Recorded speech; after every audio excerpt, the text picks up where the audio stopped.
Hello there, I'm Erin Ade. This is Boom Bust, and these are some of the stories that we're tracking for you today. So, what is promising analyst coverage worth in an IPO? Apparently $40 million in fees. That's the size of the fine that FINRA slapped on 10 of the biggest Wall Street firms over a deal with Toys R Us. We're going to be bringing you all the details coming right up. Then Raoul Pal is on the show. The founder of Global Macro Investors and Real Vision TV sat down with me earlier to discuss markets. And in today's big deal, Edward Harris and I are talking about oil. It all starts right now.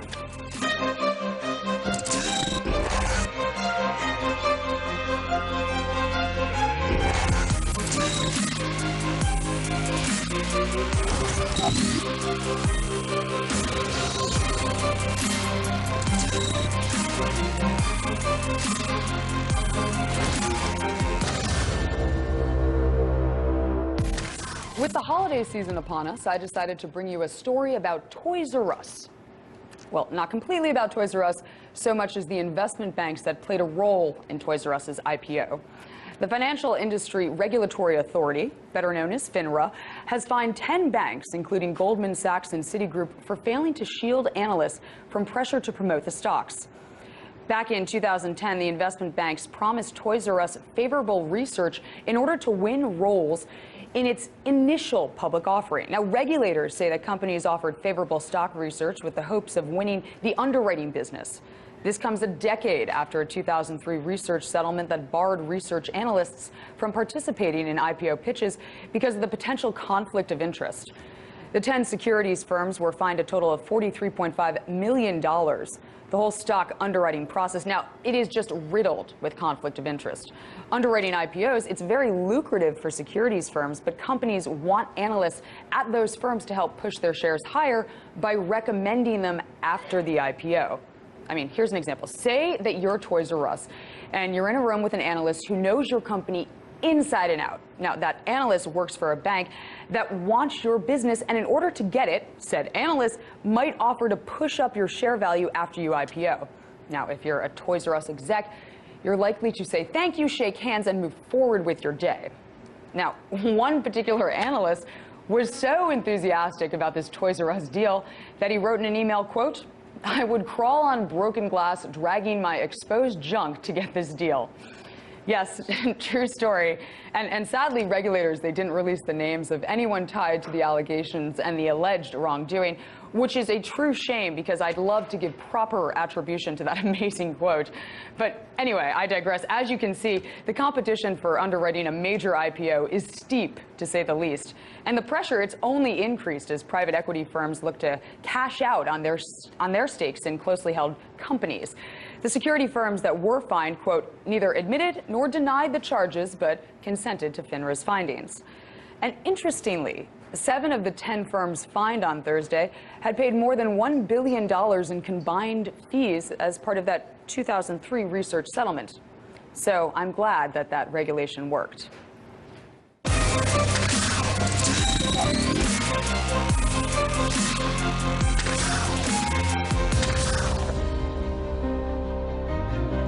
To discuss oil and the outlook for asset markets, I was joined earlier by Raoul Pal.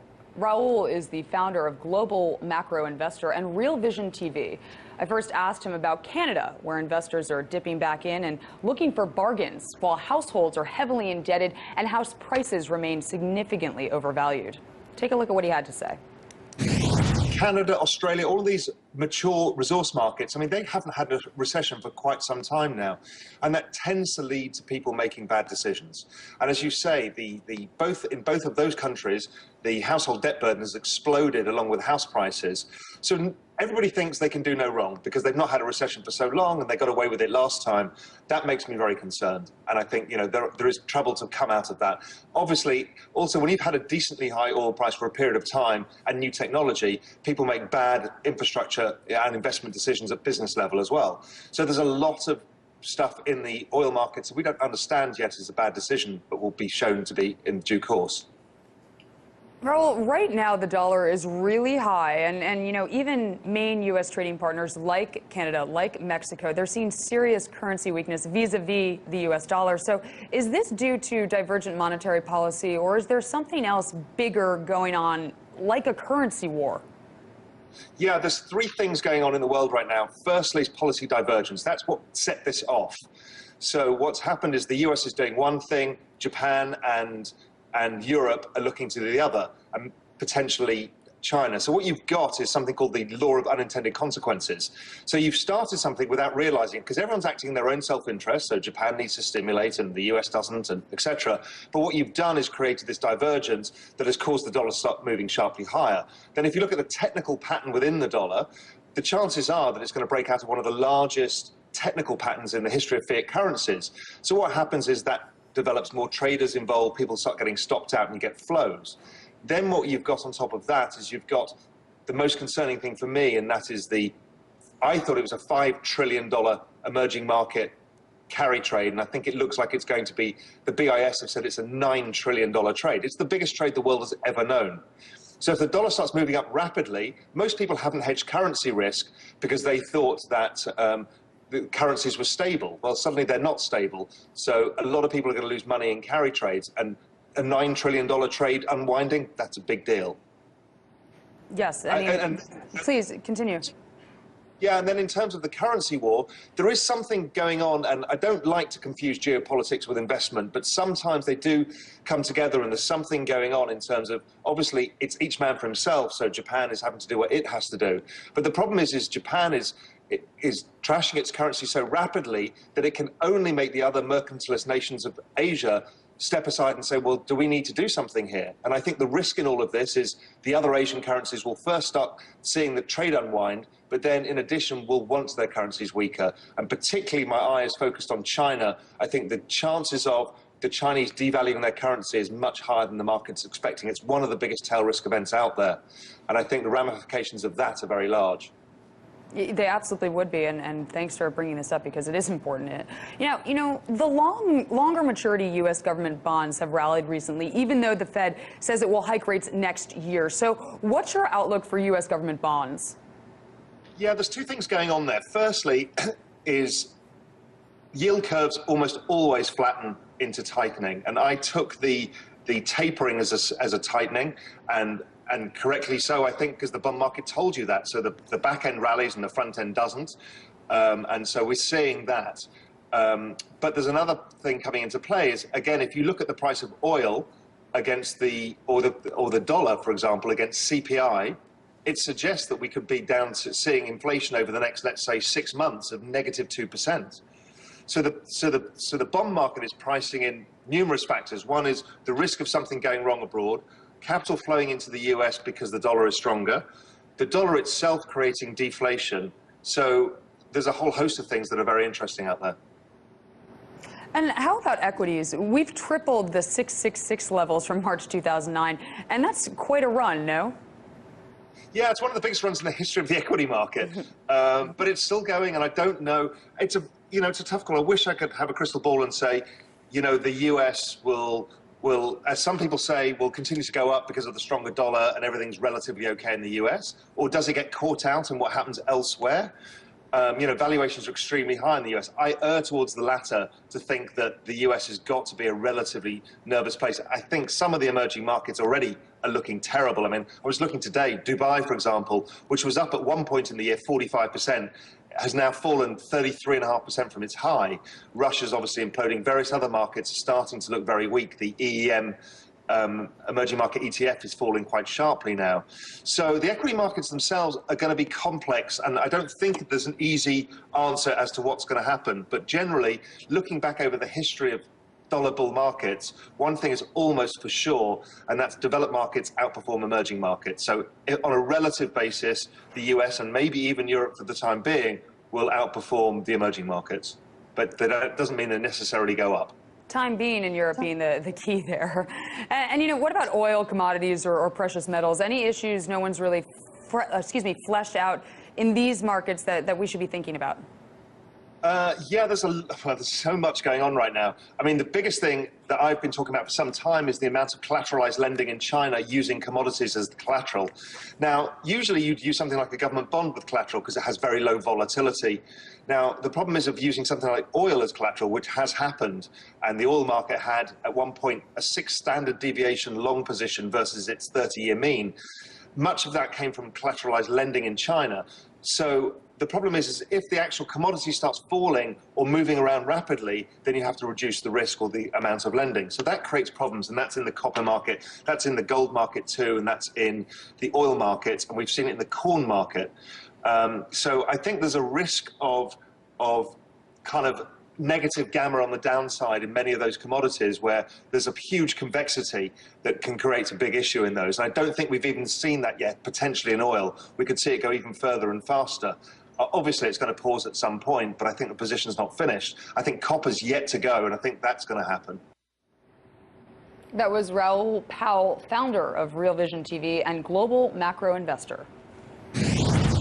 Time now for a very quick break, but stick around because when we return, we're bringing you our defining moments from this past week here on Boom Bust. And in today's big deal, Edward Harrison and I are talking oil. And remember, you can see all segments featured in today's show on YouTube at youtube.com/boombustrt and on Hulu at hulu.com/boom-bust. Now we got to go, but before we do, here are a look at some of your closing numbers of the bell. Don't go anywhere.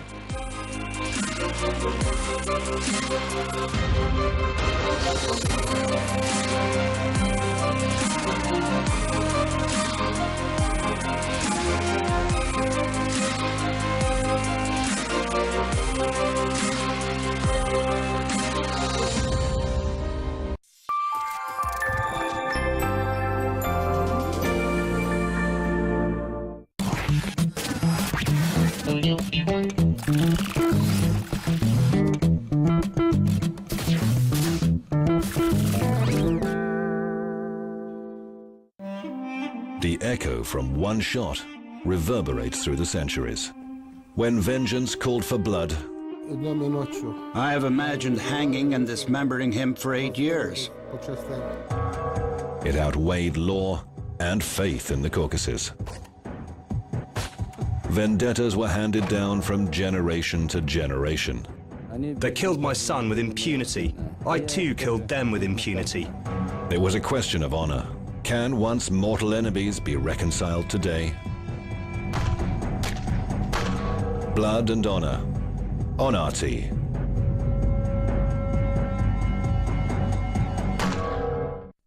We chase profit. Very large, very attractive, and now very globally recognized source of oil for the world into the future. The world's cheapest and best petroleum deposits have been mined out. We have to use more energy to get this energy. Industries grow like cancer. Each of these squares is 10 kilometers square, and this whole area is slated to be mined out. That's our drinking water, that's our wildlife, that's everything, that's our fishery. We can't stop. This is the end game. When it takes 2 tons of sand to make 1 barrel of oil, you know you're at the bottom of the 9th inning, and that's where we're at. We kill ourselves.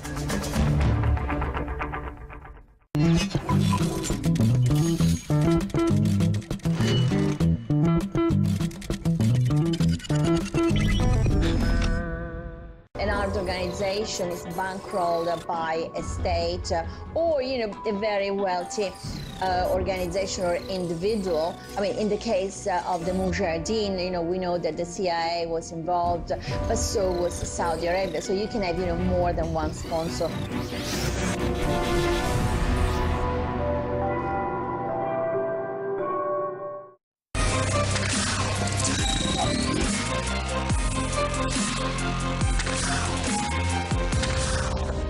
Welcome back to the show. Up now is our Defining Moments segment.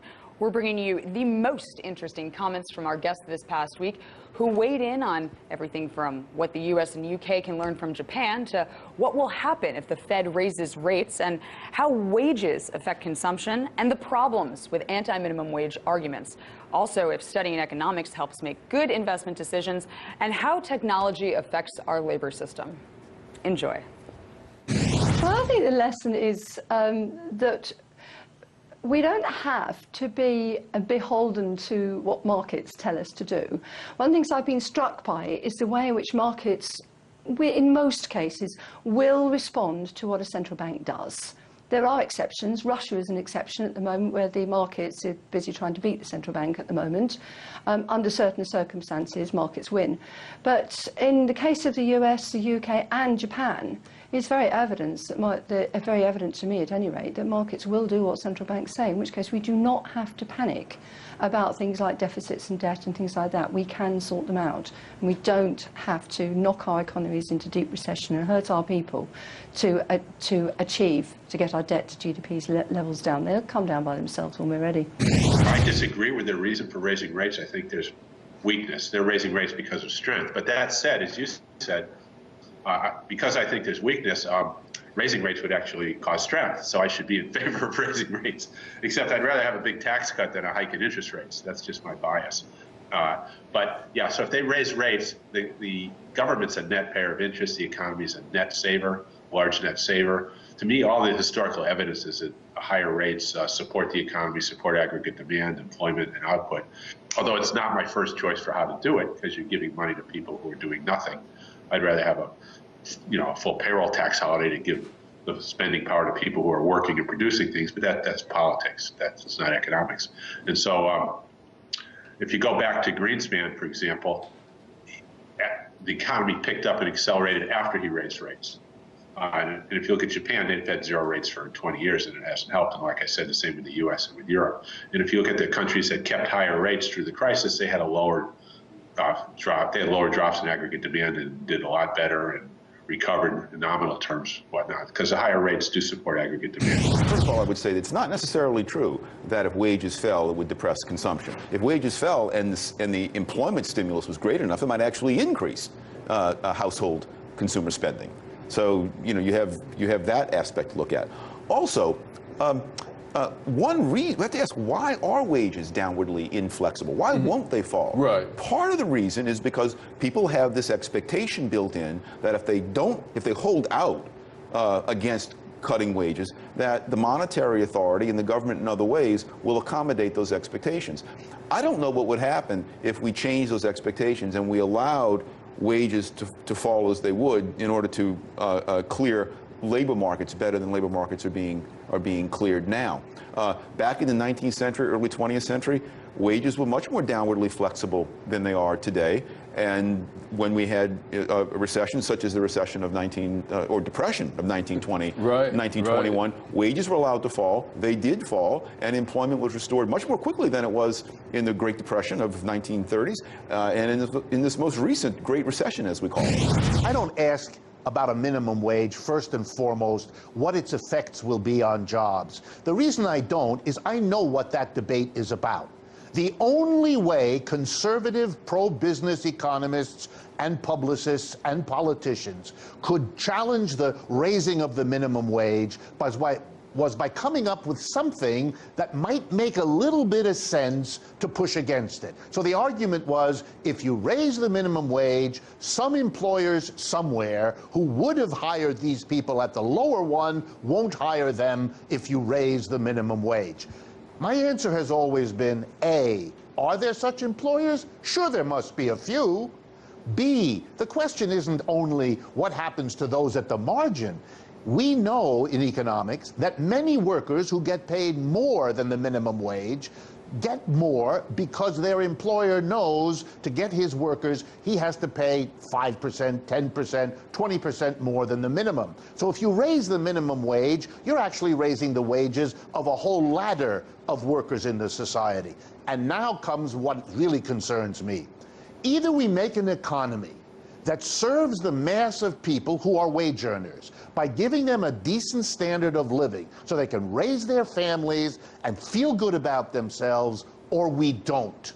If we don't, we have to face that in order to make capitalism work and profits accrue, we have to do to the mass of people something no decent people would ever do to each other. So when I hear the argument, let's keep the minimum wage lower, I understand I'm talking to people who are willing to support an economic system whose success depends on depriving the mass of people of a decent income. For me, that is a fundamental criticism of capitalism, even though it's put forward unknowingly by people who love capitalism. if anything, economics tends to, I think, take some very bright people off the playing field who otherwise, if they began to think more like businessmen rather than like economists, would do a lot better. I mean, as Buffett has said, the amount of math that you truly need to learn to be a good investor is up through maybe 8th or 9th grade. And beyond that, I mean, I do read academic papers on investing, and a few of them actually have some useful things, but many of them you can't tell because you don't know how many times they pass through the data. You don't know if they're interpreting noise for signal because they've tortured the data to the point where it's finally confessing to something in order to get them to stop. There you go.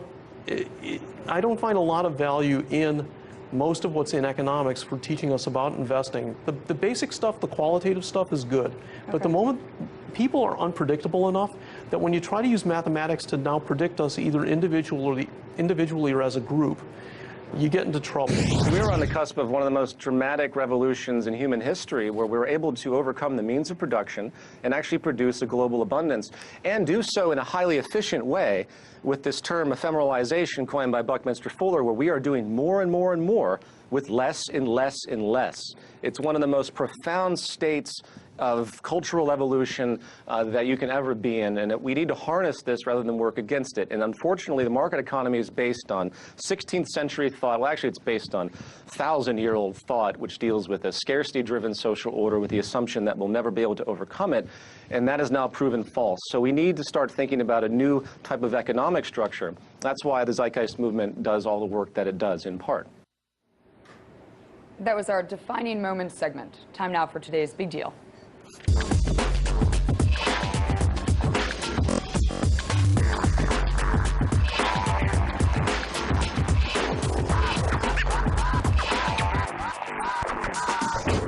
Big Deal time with Mr. Harrison, and today we are talking about oil. Yes, oil. I mean, everyone's talking about oil, so we'll do it too. But we'll say more intelligent stuff here, really depthful stuff. Now, it seems to be that oil, obviously, on front of everyone's mind, it's under $60 a barrel. That's bonkers to me. What's going on here? Why is it so low? What are the issues? Yeah, so the issues that everyone's pointing to are supply and demand issues. But I also want to mention the dollar issue because Raoul Pal issued that as well. He mentioned that. So the supply and demand issues are that we have a demand issue on the one side, in terms of countries like China, also in Europe where growth is slowing and therefore they don't need as much oil. But then at the same time, you have, as the oil price drops, other countries, including Russia, where oil demand is shrinking as well because their economies are contracting as the oil price goes down. So the IEA just today came out and said, actually, we're going to reduce our demand estimates for 2015 because of Russia in particular, because we think that demand there is going to slow down in 2015. On the other side, you have the supply issues, lots of crude coming out of the shale producers in the U.S. That's where most of the incremental supply is coming from. And as a result, those two come together and price goes down. But then the strong dollar, because of divergent monetary policy, means that everyone else is out there with weak monetary policy, printing money, whatever you want to call it, and the U.S. is going in the opposite direction. That means the dollar is strong, and that also puts pressure on oil. Absolutely. Now, OPEC, they say that they are simply powerless to kind of stop this downward fall in prices. And, they need Mexico, Russia, and Norway to kind of coordinate policy on this one. So is that true? I heard that, and I don't really buy it, because at the end of the day, when you think of everyone's pretty much producing flat out, that is, given the capacity that they have, they're trying to go as much into capacity as possible. Saudi Arabia is the swing producer. Just as we were talking about a few days ago, if they wanted to cut capacity, they could do so and therefore make prices go down. They don't need to get Norway, Russia, and Mexico on board. They just need to cut the capacity themselves. Why would OPEC even posture like this? What's the point in doing that? That's beyond me. Because what they're saying is we don't want to take the hit on market share. We want you also to share in the pain from a market share perspective, and we're not going to cut until you also cut. That's why we're a cartel, is what they're saying? Yeah. And so in the meantime, we're going to just see the price continue to go down. Wow. I mean, But here's the thing, isn't a decline in oil price a good thing? I mean, it is for me. I know my life only gets better, and I don't own any sort of oil refineries, or I'm not in the business, but for most people, no, that would be good for the economy. I mean, it's from the oil consumers like you and me, from the oil producers, it's just a net transfer. If the price goes down, they're getting less money, and we have more disposable income. The only problem is if it goes down too far and too quickly, as it is now, bad scenarios start to form, especially with regard to high-yield bonds and also leveraged loans, where you have a lot of energy producers who are in that market. Yeah, capital. Yeah. And so not only that, when we look at the strong dollar, which is also in that nexus as well, a lot of countries, a lot of companies that have dollar asset or dollar liabilities because they've been in dollar markets borrowing, they don't have dollar assets to back them up. And as a result, when the dollar goes up, there again, you have yet another problem. So this lower oil prices, lower collateral, problems with liabilities for the shale producers, problems for people who are borrowing in dollars. All of that says that if it goes too far, then you have a crisis on your hands, a financial crisis. Yeah, absolutely. And, we all know that the U.S. is doing pretty well right now. Not a lot of problems here. So could this be the thing that would derail the economy? At first, it doesn't feel like it because it feels like everyone has more money in their pocket in terms of being here in the U.S. and oil prices. But on a more macro kind of take a look ahead, could this be it? Yeah, I think that basically, the U.S. is beyond stall speed, meaning that they're beyond a point where, just one exogenous shock could derail us, a slowdown in Europe or a slowdown in China, et cetera. But I think that a financial crisis, that's a completely different story. And we saw that in 2007, 2008, that, something that was localized became, through contagion, something that turned into the global financial crisis. And that's what we're looking to avoid. I think that that's the only thing that probably could tip the U.S. out of its trajectory right now, if we can have that. And I think there are a number of focal points that we could look for. Emerging markets is one of them. Leveraged loans and high yield is another one. Energy is another one. I think Canada certainly is one, just because of their leverage to commodities. But there are a lot of different places. It's hard to say, but just generally speaking, the risk, tail risk, so to speak, is high. I mean, it sounds extremely high. So you think there is nothing else that would push the economy kind of? Well, if you look at sort of the macro indicators, retail sales numbers that have been coming out, 0.7% month on month that we just got after a 0.4% number. We're looking at a 3 or 4% uptick in terms of consumption for Q4. Jobless claims are at about 300,000 clip. That's really good. The last jobs numbers that came out was 321,000 net non-farm payrolls. Yeah, that's also an enormous number. So I think that all those numbers are going higher, unemployment's going lower. It all says that the U.S. economy is coming together in a very good way, and it's going to continue into 2015. And I think that all we really need is wage growth.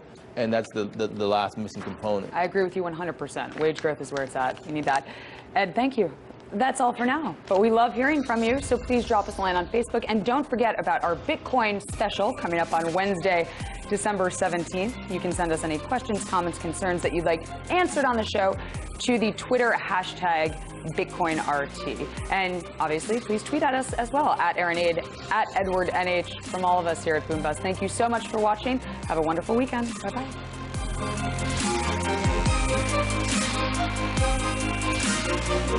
Thank you.